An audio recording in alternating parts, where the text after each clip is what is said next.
2-р хэсэг. 4-р өдөр. Энэ өдөр бол цэвэр улаангаалын өдөр. Эрэгцүүлгүй сэцэн ухаан хоёр зархигддаг өрн зүг ноёрхон. Өрнийг эзэгнэгч бүхнийг мэдэгч буддаа Амитаба хүлцэл аж буян дуу хуур гал зэрэг дагуулуудтайгаа хурц улаан гэрэл бадруулсаар ирнэ. Хорвоогийн амьдралтай холбоотой нэгэн хэмээн бүдэг улаан гэрэл даалтна. Энэ бүдэг улаан гэрлээс цугт.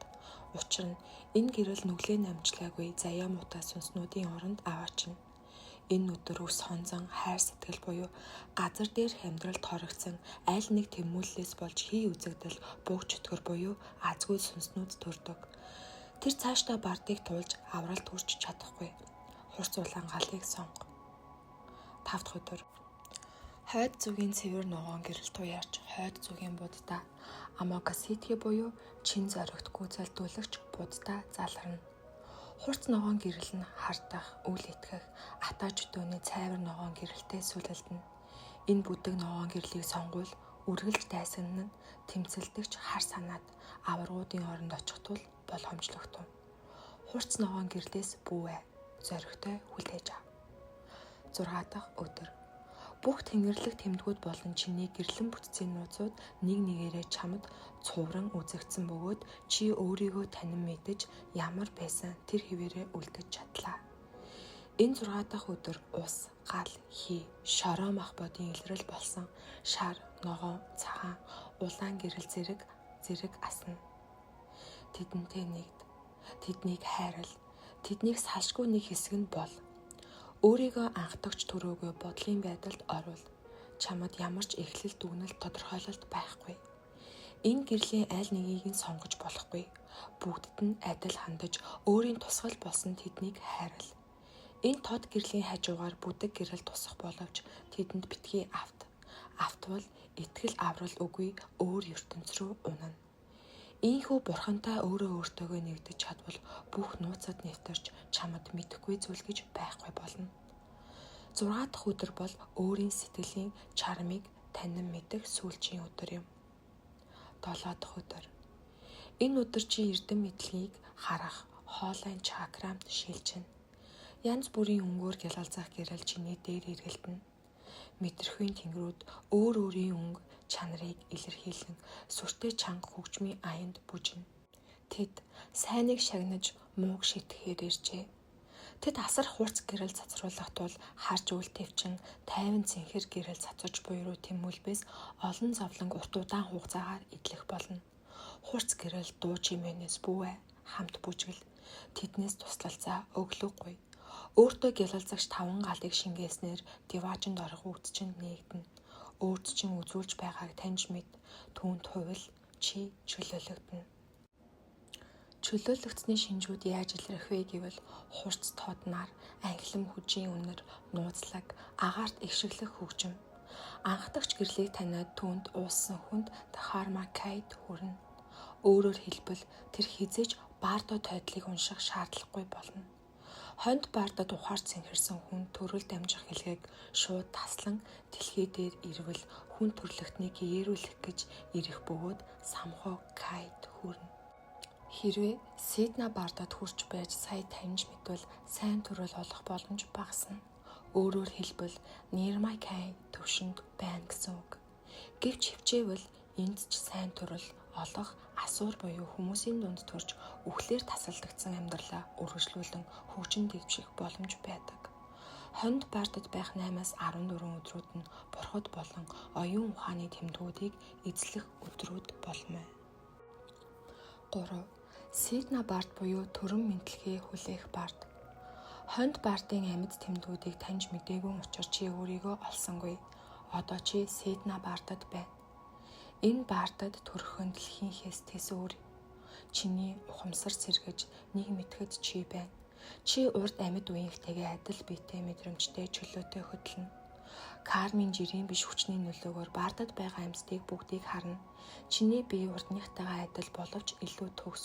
Учир нь хүсэл мөрөөдөл, итгэл найдвар ирээдүйн билэгдүүдээс төрсэн болоод тэр ирээдүйс төрөх газар орон хамт амьдрах хувь тавилантай хүмүүсээ харна.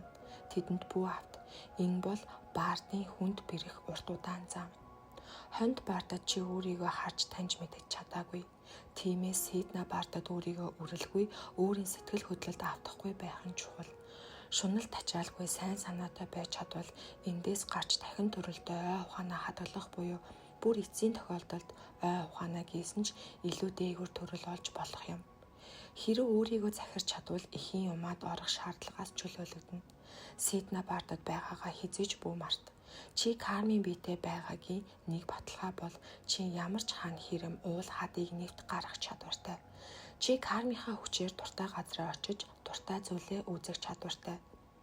Бардад харж буй болон чам руу ширтэж буй амьтад хожим ирээдүйд хувь заяа чинь чамтай уулзуулан учруулах хүмүүс. Чи бүх ертөнцийг хэрэн хийж чадах боловч хоёрхан газарт нэвтэрч чадахгүй. Тэр нь сүнсний агуу их төв болох эхийн юмаа. Газар дээрх хүмүүс садан төрлийн холбоотой байсан хүмүүсээ харж яривч тэд чамайг сонсохгүй. Тэдэнд хүрэхийг хичээвч нэвт гарна. Чи 49 хоногоо хүртэл ийм байдалд байна. Ихэнх хүмүүс сүнснүүд Сидна Бардад 22 хоногийг өнгөрүүлдэг.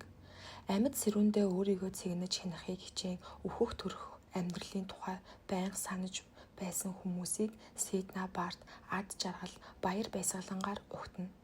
Гэхдээ энд хууртаж хөөрч огт болохгүй. Сидна Бардад үзсэн сайн муу аимшигтай гэгээтэй зүйлүүд бүгд өөрийн чин ухаан бодлоос урган гарч байдгийг санаж ав. Хамгийн гол нь тайван байж сурах хэрэгтэй. Сидна Бардад хэн ч чамд туслахгүй. Хувь заяаг чин өөрчилж хүчрэхгүй. Энд дээд зэргээр ганцаардах тул хүний бие хайж эхэлнэ. Гэтэл чамайг энд байх хугацаанд хуучин бие чин өмхөрч үгүй болжээ. Дахин төрөл авах гэж бүү яар. Аль тааралцсан умайд орвол алдаж мэднэ. Зөвхөн зовхын тулд төрвөл яана. Энэ ертөнцид үзэж буй чиний бүх зовлон чамаас өөрөөс чин гарч байгаа юм. Хэрэв чи зовлонгоосоо салж чадахгүй байгаа бол сайн сүнс ирээд чиний сайн үйл бүрийг цагаан чулуугаар тэмдэглэн овоо босгоно.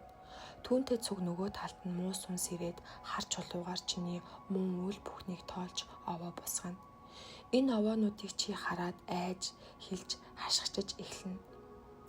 Тэгэнгүүт үхлийн ноён эрлэг номуухан гартаа хувь тавилангийн толийг барьсаар ирэх бөгөөд тэнд чиний сайн муу үйл бүгд ялгаран харагдана. Чи өөрөө энэ толинд хараад л үннийг мэдэрнэ. Дараа нь эрлэг номун чамайг хүзүүнээс чин осорлож чирж элдвээр тамлан зовоох бөгөөд би чин дорой бүтэн болж дахин тамлуулах зэргээр энэ гинжин хэлхээ хизээч зогсоо зайгүй үргэлжлэнэ. Чи бүгдийг ухаан ойлгохтол чи өөрөө өөрийгөө шүүж байгааг энэ бүхэн чин бохирдсон оюун ухаанаас урган гарч байгааг ойлгохтол чин үргэлжлэнэ. Ямар нэгэн эрлэг чамайг тамлаж байгаа юм биш.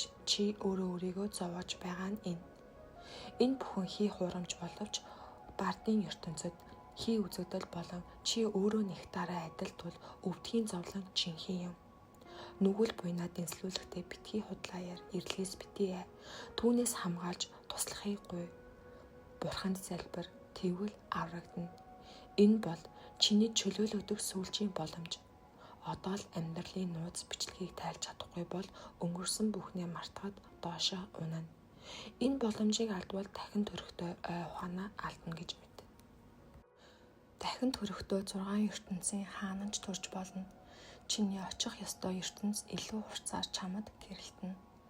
Тэгш цагаан гэрэлтэн тэнгэр нарын ертөнц, тэгш ногоон гэрэлтэн асуур нарын ертөнц, тэгш шар гэрэлтэн хүний ертөнц, тэгш хөх гэрэлтэн араатан амьтдын ертөнц, улаан дуу гэрэлтэнд бэрд нарын ертөнц, хар саарал сүлэлцсэн гэрэлтэн тамийн ертөнц. Төрөх дөрвөн арга зам бий.